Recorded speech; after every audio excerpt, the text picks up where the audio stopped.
reading The Polar Express. Everybody have their PJs on? Okay, and our hot chocolate. Let's begin.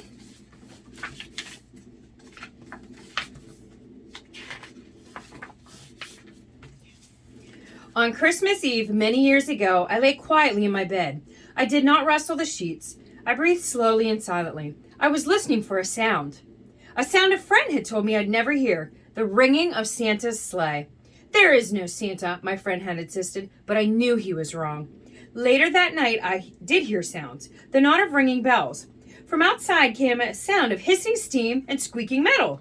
I looked through my window and saw a train standing perfectly still in front of my house.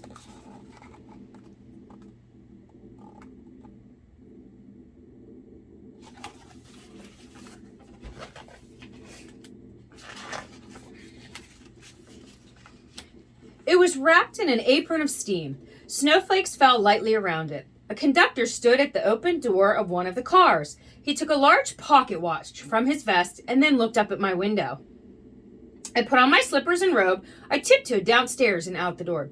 "All aboard!" the conductor cried up. I ran up to him. "Well," he said, "are you coming?" "Where?" I asked. "Why, to the North Pole, of course," was his answer. "This is the Polar Express." I took his outstretched hand and he pulled me aboard.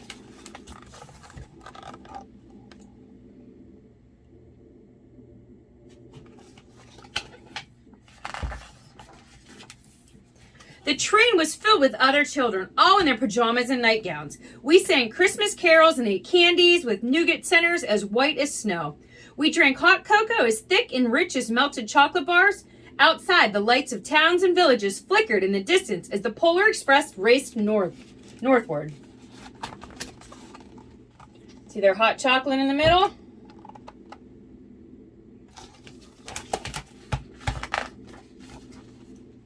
Soon there were no more lights to be seen. We traveled through cold, dark forests where lean wolves roamed and white-tailed rabbits hid from our trains as it thundered through the quiet wilderness.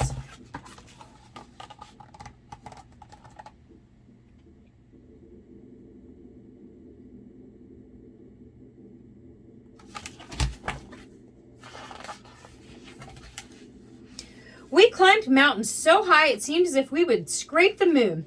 But the Polar Express never slowed down. Faster and faster we ran along, rolling over peaks through valleys like a car on a roller coaster. Can you see the train is all the way up there on the mountain?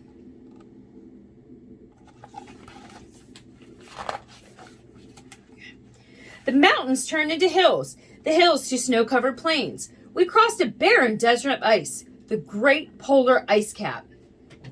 Lights appeared in the distance. They looked like the lights of a strange ocean liner sailing on a frozen sea. "There," said the conductor, "is the North Pole."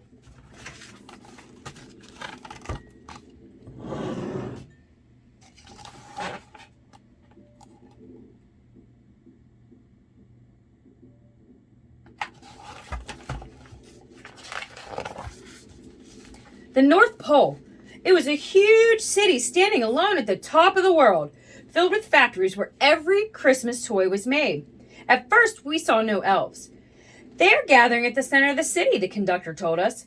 "This is where Santa will give the first gift of Christmas." "Who receives the first gift?" we all asked. The conductor answered, "He will choose one of you." So in a big city, you see the train? All the lights in the city.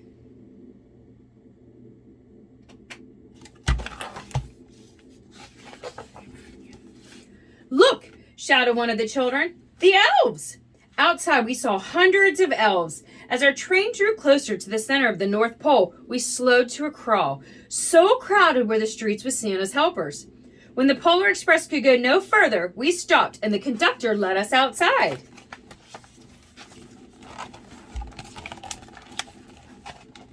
So if you look down here in the streets, those are all the elves.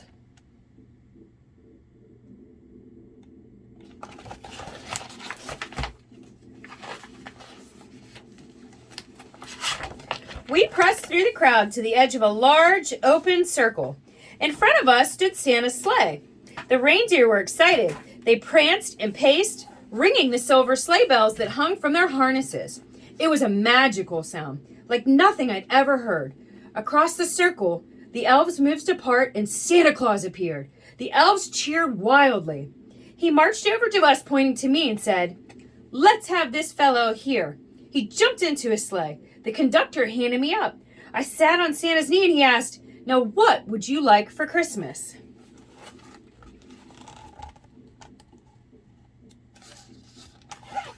And there's Santa.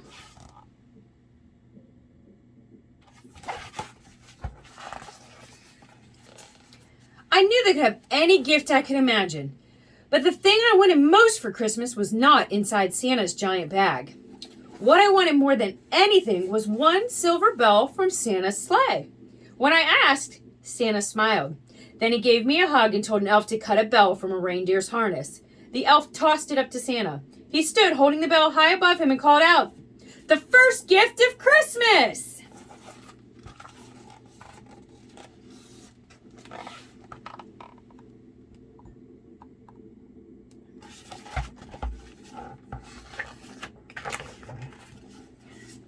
A clock struck midnight as the elves roared their approval. Santa handed the bell to me, and I put it in my bathrobe pocket. The conductor helped me down from the sleigh. Santa shouted out to the reindeers' names and cracked his whip. His team charged forward and climbed into the air. Santa circled once above us, then disappeared into the cold, dark, polar sky.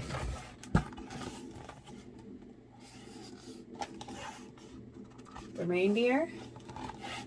Santa's cracking his whip.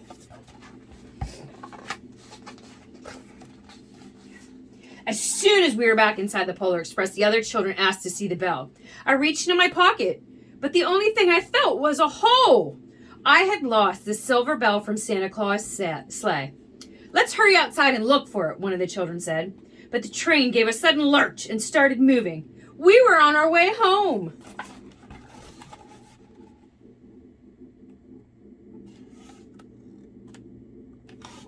How sad he is. He lost his bell.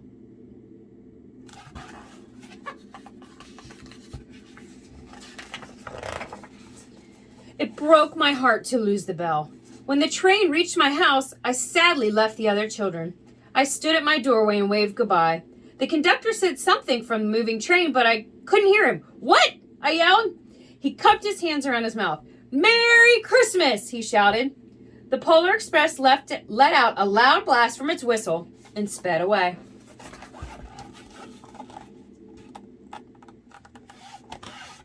Waving bye.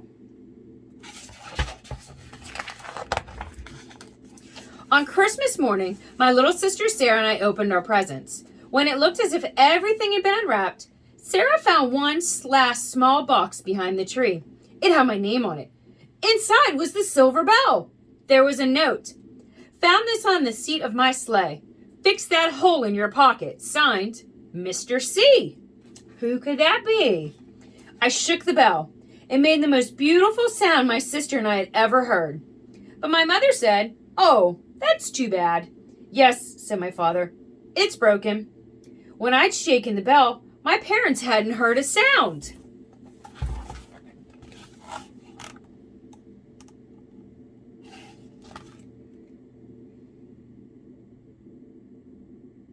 See him with the box where the bell is?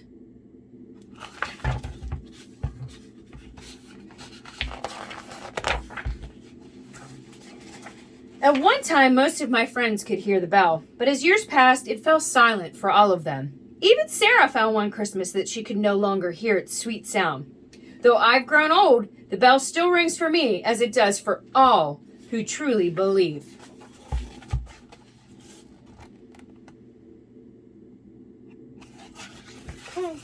The end. Thanks for listening and Merry Christmas.